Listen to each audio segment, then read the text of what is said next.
এবারে seven up নিয়ে সরাসরি ফিফার কাছ থেকে খোঁচা খেতে হলো ব্রাজিলিয়ান সমর্থকদের। হ্যাঁ বন্ধুরা, এটাই সত্যি। এবারে এমন এক ঘটনা ঘটিয়ে দেখিয়েছে খুদ ফিফা।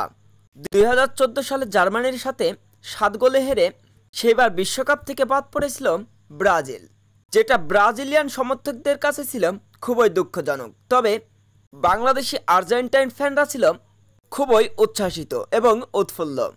ব্রাজিলিয়ান ফ্যানদেরকে কটাক্ষ করে বাংলাদেশি আর্জেন্টাইন ভক্তরা বলে উঠত সেভেন আপ। সম্প্রতি ফুটসাল ফুটবল বিশ্বকাপে ইউক্রেনের বিপক্ষে 7-1 গোলে জয় পায় আর্জেন্টিনা।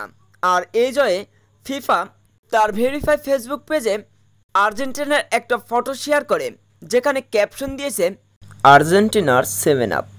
আর যে ক্যাপশনে পড়ছে ব্রাজিলিয়ান ফ্যানরা এমনটাই দাবি করছে এটা সরাসরি আর্জেন্টাইন প্লেয়ার মেসির চক্রান্ত। আবার কেউ কেউ তো ফিফার কমেন্ট বক্সে বলছেন ফিফা আমাদের নিয়ে মজা নিচ্ছে। এছাড়াও আবার কেউ কেউ ফিফার কমেন্ট বক্সে বলছেন ফিফা ভালো হয়ে যাও তুমি।